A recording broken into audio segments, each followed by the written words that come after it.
അപ്പൊ Luis എൻറിക്കയുടെയും PSG കഷ്ടകാലം തുടരുകയാണ്. UCL സെമി ഫൈനലിന്റെ രണ്ടാമത്തെ മത്സരത്തിൽ ഡോർമുണ്ട് 1-0 മുമ്പിലാണ്. വെൽക്കം ടു ബദൽ ഫുട്ബോൾ. ഇപ്പൊ നിങ്ങൾ ഈ ചാനൽ സബ്സ്ക്രൈബ് ചെയ്തില്ലെങ്കിൽ നിങ്ങൾ സപ്പോർട്ട് പ്രതീക്ഷിക്കുന്നു. രണ്ട് ടീമുകളും നല്ലൊരു പെർഫോമൻസ് കാഴ്ചവെച്ച മത്സരമാണ്. ഇന്നത്തെ സ്റ്റാറ്റ് ഒക്കെ നോക്കിക്കഴിഞ്ഞാൽ ഒപ്പത്തിനൊപ്പമുള്ള ഒരു പെർഫോമൻസ് ആണ് ഡോർമുണ്ടിന്റെയും PSG സൈഡിൽ നമ്മൾ കണ്ടത്. ഡോർമുണ്ട് 13 ചാൻസുകൾ ക്രിയേറ്റ് ചെയ്തു, അതിൽ 5 ഷോട്ടുകൾ ടാർഗറ്റിലേക്ക് എത്തി. എന്നാൽ PSG 14 ചാൻസുകൾ ക്രിയേറ്റ് ചെയ്തു, 4 ചാൻസുകൾ ബോക്സിലേക്ക് അടിക്കുകയും ചെയ്തു. വളരെ കൃത്യമായിട്ടുള്ള ചാൻസുകൾ രണ്ട് ടീമിനും കിട്ടിയിട്ടുണ്ടായിരുന്നു. പക്ഷേ അത് വേണ്ട രീതിയിൽ യൂട്ടിലൈസ് ചെയ്യാൻ അവരെ കൊണ്ട് കഴിഞ്ഞിട്ടില്ല എന്ന് പറയേണ്ടി വരും. 1-2 പേരുകൾ എടുത്തു പറയേണ്ടതുണ്ട്. സാൻചോ, സബിറ്റ്സർ, ഈ രണ്ടുപേരുടെ പെർഫോമൻസ് നമ്മൾ EPL കണ്ടിട്ടുണ്ട്. പലപ്പോഴും ഞാൻ ചോദിക്കാറുണ്ട്, ഈ സാൻചോ എന്താണ് കാണിക്കുന്നത്?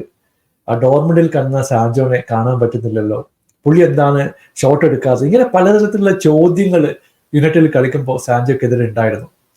പക്ഷെ ഇന്ന് വളരെ കോൺഫിഡന്റ് ആയിട്ട് മുമ്പോട്ട് പോകുന്ന സാൻചോയുടെ പെർഫോമൻസ് ഒക്കെ കാണുമ്പോൾ പുള്ളി റൈറ്റ് വിങ്ങിലൂടെ കട്ട് ചെയ്ത് അകത്തേക്ക് കയറുന്നു, ത്രൂ പാസ് കൊടുക്കുന്നു, ഒരുപാട് പേരെ ഡ്രിബിൾ ചെയ്ത് പോകുന്നു.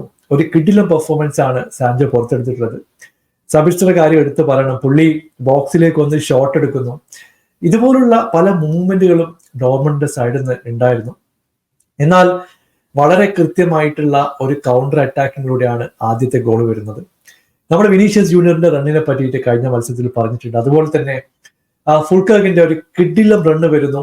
മിഡ്ഫീൽഡിൽ നിന്ന് ഒരു അടിപൊളി ബോൾ ഡിഫൻസിന് മുകളിലൂടെ പുള്ളിയുടെ കാലിലേക്ക് വരുന്നു. പുള്ളിയുടെ ആദ്യത്തെ ടച്ച് എടുത്ത് പറയേണ്ടതുണ്ട്. വളരെ കൃത്യമായിട്ടുള്ള ഒരു ടച്ച് എടുക്കുന്നു. ഡോണറുമ ലെഫ്റ്റ് വിങ്ങിലേക്ക് ചാടാൻ വേണ്ടി റെഡിയായിരുന്നു, പക്ഷേ പുള്ളി അത് കറക്റ്റായിട്ട് റൈറ്റിലേക്ക് അടിച്ച് അത് ഗോളാക്കി മാറ്റുകയായിരുന്നു. കൃത്യമായിട്ടുള്ള ഗോളായിരുന്നു. അങ്ങനെ 36-ാമത്തെ മിനിറ്റിൽ ഡോർമുണ്ട് 1-0 ലീഡിലേക്ക് എത്തുകയും ചെയ്തു. അതോടെ അറ്റ്മോസ്ഫിയർ ഒക്കെ നെക്സ്റ്റ് ലെവലിലേക്ക് പോയി. സ്റ്റേഡിയം കത്തി നിൽക്കുന്ന ഒരു സമയം തന്നെയായിരുന്നു. ഈ സമയത്ത് 1-2 ഹാഫ് ചാൻസുകളൊക്കെ PSG ലഭിച്ചു. അത് വേണ്ട രീതിയിൽ യൂട്ടിലൈസ് ചെയ്യാൻ PSG കഴിഞ്ഞിട്ടില്ല എന്ന് പറയേണ്ടി വരും.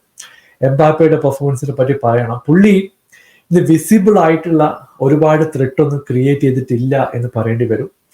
സെക്കൻഡ് ഹാഫിലേക്ക് വന്നതോടെ എനിക്ക് തോന്നുന്നു PSG കൃത്യമായിട്ടുള്ള 4 ചാൻസുകൾ കിട്ടി. അതെങ്ങനെയാണ് മിസ് ചെയ്തതെന്ന് എനിക്ക് ഇപ്പോഴും മനസ്സിലാവുന്നില്ല. കാരണം ഓപ്പൺ പോസ്റ്റ് ആയിരുന്നു. 2 പ്രാവശ്യം വളരെ അൺലക്കി ആയിട്ട് ഈ ബോള് ബോക്സിന്റെ ഫ്രെയിം തട്ടി ഡിഫ്ലക്ട് ആയി. ഞാൻ വിചാരിച്ച 2 ഗോളുകൾ അകത്തേക്ക് കയറി എന്നൊക്കെ വിചാരിച്ചിരുന്ന സിറ്റുവേഷൻ ആയിരുന്നു. അൺഫോർച്ചുനേറ്റ്ലി PSG ലെക്കിന്റെ ഒരു എലമെന്റ് ഇന്ന് ഉണ്ടായിരുന്നില്ല എന്ന് പറയേണ്ടി വരും. ഡെമ്പലിലേക്ക് ചാൻസ് ഉണ്ടായിരുന്നു, 1-2 ഹെഡേഴ്സ് ഉണ്ടായിരുന്നു. ഇതൊന്നും ടാർഗറ്റിലേക്ക് എത്തിക്കാൻ അവരെ കൊണ്ട് കഴിഞ്ഞില്ല. അത് വലിയൊരു സെറ്റ് ബാക്ക് തന്നെയാണ്. അല്ലെങ്കിൽ ചിലപ്പോ ഒരു 2-3 ഗോളുകളൊക്കെ ആ സെക്കൻഡ് ഹാഫിന്റെ ആദ്യത്തെ ഒരു 15-20 മിനിറ്റ്സിൽ PSG സ്കോർ ചെയ്യേണ്ടതായിരുന്നു. അത് വലിയ രീതിയിൽ തന്നെ ഈ ഒരു പെർഫോമൻസിനെ ബാധിച്ചിട്ടുണ്ട്. അപ്പൊ ഡിഫൻസിലേക്ക് വരുമ്പോൾ മാർക്കിഞ്ഞോസിന്റെ വളരെ കൃത്യമായിട്ടുള്ള 1-2 ഡിഫൻസീവ് ടാക്കിൾസ് ഒക്കെ എടുത്തു പറയണം.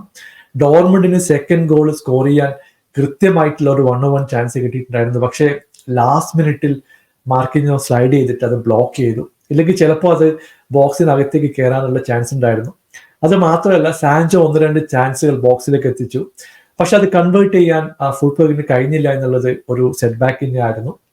അങ്ങനെ ഒരു കിടിലം പെർഫോമൻസ് ആണ് ഡോർമുണ്ടിന്റെ സൈഡ് നമ്മൾ കണ്ടത്. ഇപ്പൊ ലെഫ്റ്റ് വിങ്ങില് അഡേമിയും അഷ്റഫ് ഹക്കീമിയും തമ്മിൽ ഒരു പോസിബിൾ ആയിട്ടുള്ള ഒരു പോരാട്ടങ്ങൾ നടക്കുന്നുണ്ടായിരുന്നു. ചില സമയത്ത് ഹക്കീമി അറ്റാക്കിന് വേണ്ടിയിട്ട് റൈറ്റ് വിങ്ങിലൂടെ മുമ്പോട്ട് പോകും. ഇവിടെ 1-2 പ്രാവശ്യം അഡിയമയുടെ കിടിലം റണ്ണ് ലെഫ്റ്റ് വിങ്ങിലൂടെ വന്നിരുന്നു. പക്ഷെ അതിനൊന്നും ഒരു എൻഡ് പ്രൊഡക്റ്റ് ഇല്ലാതെ പോയി. പുള്ളി ബോക്സിന് അടുത്ത് വരെ എത്തും, സപ്പോർട്ടിനായിട്ട് വെയിറ്റ് ചെയ്യും, പിന്നീട് ആ ഓപ്പർച്യൂണിറ്റി കളയുന്നത് നമ്മൾ കണ്ടിട്ടുണ്ടായിരുന്നു. കുറച്ചുകൂടി ബോക്സിലേക്ക് ക്രോസ് ഒക്കെ ഇട്ടിരുന്നെങ്കിൽ അത് കൺവേർട്ട് ചെയ്യാനുള്ള ഒരു ചാൻസ് ഉണ്ടായിരുന്നു. അപ്പൊ എന്തായാലും പ്രഷർ ഇപ്പോൾ PSG സൈഡിലാണ്. സെക്കൻഡ് ലെഗിൽ 2 ഗോളുകൾ അടിച്ചിട്ട് തിരിച്ചു വരേണ്ടത് ലൂയിസ് എൻറിക്കെ സംഭവിച്ചിടത്തോളം വളരെ അത്യാവശ്യമാണ്.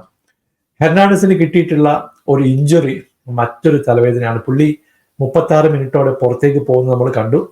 അപ്പൊ നിങ്ങളുടെ അഭിപ്രായം താഴെ അറിയിക്കുക. പുതിയൊരു വീഡിയോ ആയി വീണ്ടും കാണാം. Thank you so much for watching. Bye for now.